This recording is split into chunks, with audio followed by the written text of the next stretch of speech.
right, folks, let's get serious about what really happens at CES, and that is buyers come to buy.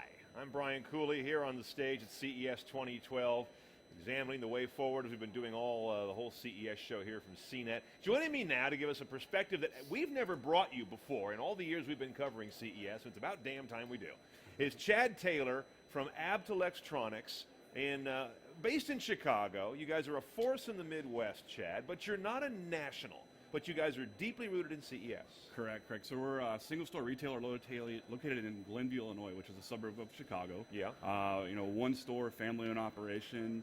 Carry everything from your basic refrigerator up to your ultrabooks, your high-end appliances. High-end TVs. I mean, you name it, we can pretty much do it. And some AV furniture. Yep, AV furniture. I mean, so you got a place to put the stuff when you get it home. It never ends with us. It's definitely something we take pride in. So. Now, describe your store layout because you guys are really innovative in how your store is set up. Yep. If you have never been to the AB store, it's not just a big box, which you used to work for the bigs of the big boxes. But what's your store laid out like? You walk into our main store. It very appliances on the left, TVs, consumer electronics on the right. And then you walk into our atrium area. We have a big, huge fountain that plays water shows throughout the day. Then you have our gourmet shop where you can get everything for your kitchen that you can possibly imagine. And then you get into our Sony store, our Connect store, which is our computer store. Yeah. And then our Apple boutique. And then I can't forget our Time Watch store. Yes, our consumer electronics store sells watches. So you guys have kind of made this little village of different interests in tech. Now, you're here shopping for tablets and laptops primarily, right? Yep, tablets, laptops, desktops, anything, accessories go along with it, anything like that.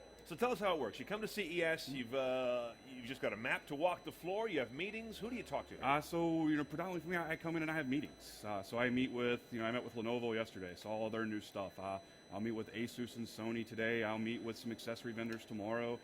So that's basically my week. I don't really get to walk the floor as much as I like. But that's interesting because you're in meetings and all this stuff's on the floor. We know how many millions of dollars these companies spend to set up these booths, but they want to get with you personally. What happens there that we don't know about? So in some cases I'll see stuff that hasn't come out yet and hasn't. Stuff we haven't seen? Yeah, possibly. In some cases. So I get to see the stuff before it even becomes public in some cases. Yeah. So back to school stuff, that's new concept. Even holiday for possibly. So the new Asus tablet I know you guys saw yesterday, I'll get to see that hopefully today. Yeah. So in some cases that's, we talk about, forecasting and we talk about, any product shortages, anything like that.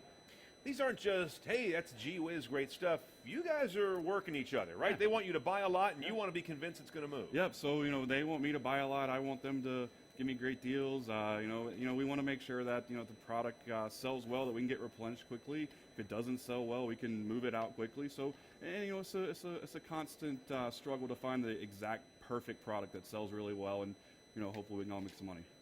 Tell me about some of the products you've seen here. Let's take laptops, for example. Ultrabooks are really hot. What are you seeing that you like? A couple models or a couple features? The Yoga from Lenovo is definitely by far my favorite piece right now.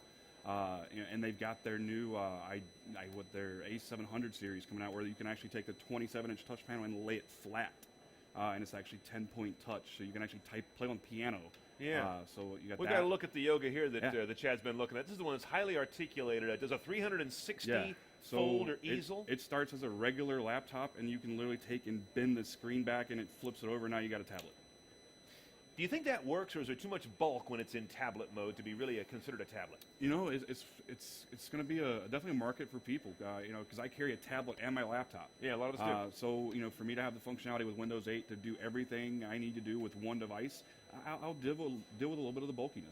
Yeah, we're talking to Chad Taylor from Electronics. He's here. He's a buyer for Abt, and he's looking for laptops, looking for tablets, looking for desktops, some gaming gear as well, right? Yeah. So we got to play with the PlayStation Vita the other day. Yeah, how do you like it? Yeah, it was pretty cool. So definitely, I like it a lot better than the PSP. Much more responsive, much more comfortable as well. Interesting.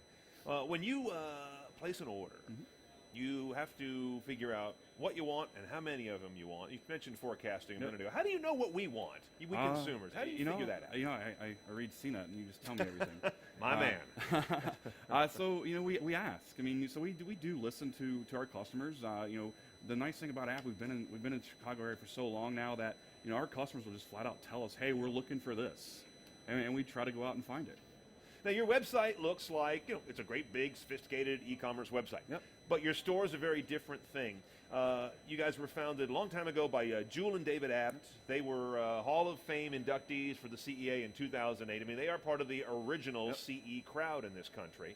What do you guys do differently than a Best Buy or any of the other big boxes that may be out in your area? I mean, this is like a major local vendor, which is almost kind of a weird mix. Yeah, so one of the biggest things about Apt is our people. You got salespeople who have been there 40 years. So they're you got people who've been there, and that's what they specialize in. So if you have a salesperson that you've worked with for 25 years, and they're going to tell you, hey, go talk to so and so in our computer store, go talk to so and so, you're going to trust that person that you're going to work with automatically. Yeah, absolutely. So let me get this right. I go into your store and I've got a question about tech. Mm-hmm. And I'm going to get someone informed to tell me my answer? Absolutely. Who knew that was possible, right? Oh, beautiful. So yeah, we definitely take pride in knowing our products, knowing what's going on out in the world, and we do take pride in our training as well. Yeah.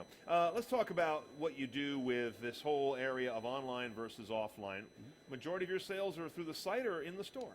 We have a good mix of all. So we actually do sales 3 ways: in store, online, and we do have a huge phone sales department.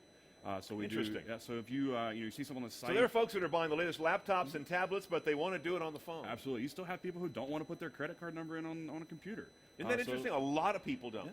So we take hundreds and hundreds and hundreds of phone calls a day.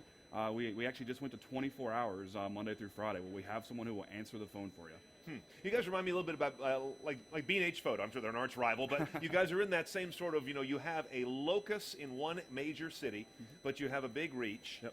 How do you guys get your product mix together? We've heard what you look for to say yes to.